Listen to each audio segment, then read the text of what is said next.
We've got questions. We've got lots of fun. We're going to have a great time. And on that topic of a great time. Yes. We don't want to spoil the mood because we're having a great time. And we know we're going to have a great time. So if we, if we had to talk too much about Raw, I could see our moods changing and our personalities changing, almost like the Wolfman when the moon comes out.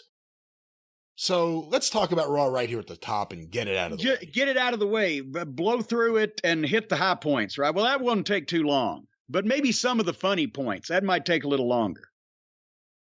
A lot of this is going to be random observations because, of course, this was just last night since I was out of town, as I mentioned. Oh, and by the way, on the trip back, the weather forecast was supposed to be low 70s and partly cloudy. Mid-50s and piss-poured rain on us half the way back. Every time I get on the interstate. Anyway, Raw this past Monday night. The Usos have won both tag team championships. Poor Randy Orton's back is injured. There's going to be a 6-man tag team match tonight with Riddle and the Street Profits against Sami Zayn and the Usos. And poor Randy, he's home nursing himself back to health. And here comes Riddle. The scooter and the scuba diving suit and the flip-flops. And honestly, I didn't fast forward because I was waiting to see what flew out of his ass this week. And the answer was nothing. Apparently, he doesn't get farm animals to come out of his ass if he's just doing an in-ring interview. It's got to be a match. I wasn't aware of that. So no, well, we saw something come out of his ass this week. It was emotion. Well, is that what you call it? I think that's what it was. I thought he was going to cry a few times. I listened to him start speaking, right? And to me, he sounds like either a wimpy Lou Ferrigno or somebody that's undergoing speech therapy after getting hit in the head with a fucking brick. And I can't figure out his appeal. I can't listen to this fucking guy. And bro, maybe that's part of it. He plugged the 6-man and that was, but poor Randy, bro, he's been having a rough time, bro. With you as a partner, I see why he's having a rough time. I'd be home milking an injury too if I had to depend on you. But yeah, it's just, was that real emotion or was that a dipshit acting further like a dipshit? Does he talk like that in real life? As they say, is this real life? I couldn't tell. You know what? They got me because I couldn't tell if Randy Orton's really hurt somewhere or if he's just completely fine and Riddle's so stoned that he seems like he's about to cry. This was the best I've ever seen Riddle on the mic. I'll give him that. Yeah. But yeah, Randy Orton's back is hurt, and apparently he was hurt before the match, and he's really upset about it. Yeah, he's upset. Can I say one other thing? Yeah, please do. The package before this promo and everything else here, everything with the Usos and RK Bro, it's so palatable in clip form, the way the WWE people put it together in videos. Yes. It's so much easier to watch that and actually get what's going on than actually having to watch it. That's it. If they would shoot the show as raw footage and then do everything as a package, it would look like the greatest shit you'd ever seen. And I think they ought to do a package on this 6-man. Riddle and the Street Profits against Zayn and the Usos. Everybody got a separate entrance. And then the Usos were last. They did a promo from the back, and then they come out to the entrance, and the babyfaces jump them in the aisleway. And here comes the referees, and they're all having a sloppy fight. And have you noticed?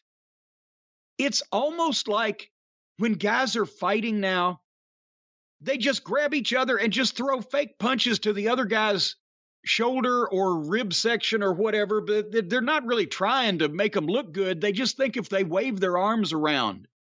And since there's a lot of shit going on, nobody will specifically be looking at them. In a building of 8,000 people, there's nobody going to be looking at them. Everybody's looking at them. Have you noticed that? It's just all sloppy fights.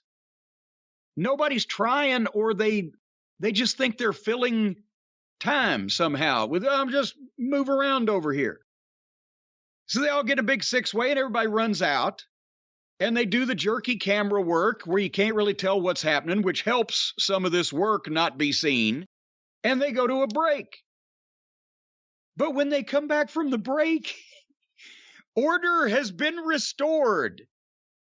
And everybody's standing in the middle of the ring, not in the middle, they're standing in their corners in the ring. They left on a street riot and they come back to everybody standing in their corner waiting for the referee to ring the bell, and everybody's smiling and milking the crowd.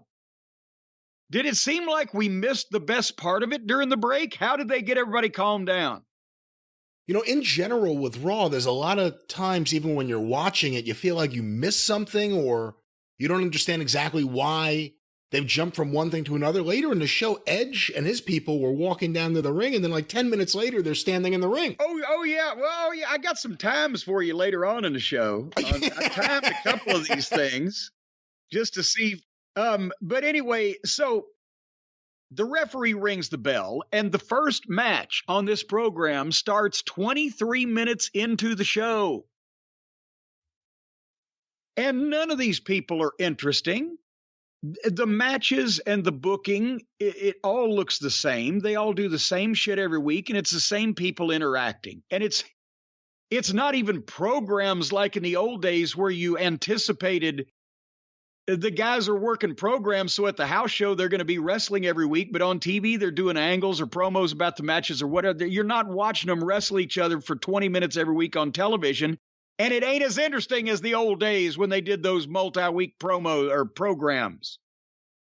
So I don't remember what happened. I forgot to write it down. Somebody, I think the baby faces won, didn't they?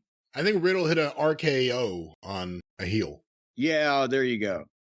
Hey, I will say one thing, whatever we say about it, the crowd was pretty into it. It didn't seem like they were piping too much, at least to my ears, and I was in and out because the commentary's awful, but it didn't seem like they were piping too much, and when the fans were jumping up and down, there was actual noise coming out of their mouths. They did. Well, they did. They did react at the start. They were piping by the end. The piper came in later on in the show. I think it's because after a while, people are like, wait a minute, we're not going to see any. There were matches on this program, but if you blinked, you could either miss them or you didn't really care about them to begin with. And the second match didn't start till an hour and 15 minutes into the program. But anyway,